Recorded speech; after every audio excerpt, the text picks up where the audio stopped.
As a mom, you realize your kids are growing up fast, but sometimes they do things to make you think that's going really fast. You're like, I didn't realize you could do that. My mother was watching my kids for me yesterday and like picked them up from school and therapy and things like that and had the 2 year old all day so me and my husband could work. I get off and I go over there and she cooks dinner, so I sit there and eat dinner and talk with her for a little bit before I plan to bring the kids home. My middle child is in love with puzzles now and he's working on a puzzle and I said, okay, time to go, and he's mad. He wants to work on his puzzle. He said, no, puzzle, puzzle. He's autistic, so the words don't always make sense. And he goes, Mama, puzzle, telling me he wants to stay with Mama and do puzzle. I was like, sure. School was canceled for the hurricane. Fine. So my oldest, of course, goes, I'm staying then too. And my mom, like, oh, so no one's going to ask me if y'all can stay? Y'all just going to stay? I'm like, and my son goes, yeah. So the 2 year old, though, wants to go home with me, which is fine. I assumed he's going to sleep in bed with me and my husband. Not a big deal. He hasn't done it in a while, so it's all right for one night. We get home and he goes, room, and walks towards his bedroom he shares with his brothers. And I'm like, okay.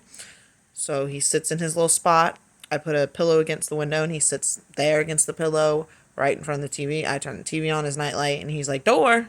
He wants me to shut the door, so I shut the door. Of course, that doesn't sit right for me because he can't open the door, so if he gets upset or wakes up, I'm like, okay, I'll check on him later. I'll let him have it now. I get up a little while later. He's asleep. TV's off. Nightlight's still on. He's sleeping, sitting up, though. So I open the door, though, so if he needs to come out. And then I come back to my room. My door's open as well.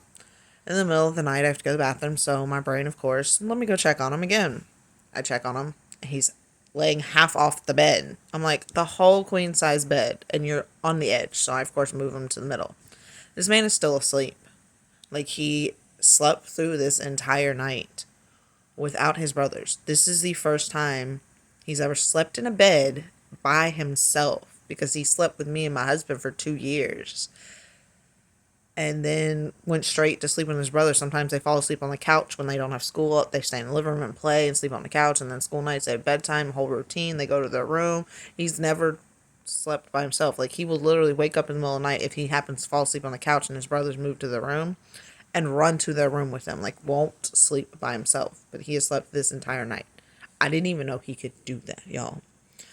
It's crazy how fast the things they do that surprise you that you don't realize they can do because they are growing up and they're figuring things out and can do things by themselves. My 2 year old slept the whole night by himself. First time he's done that. He's over 2 now. I turned 2 back in May. But still, first night he's ever slept by himself through the whole night.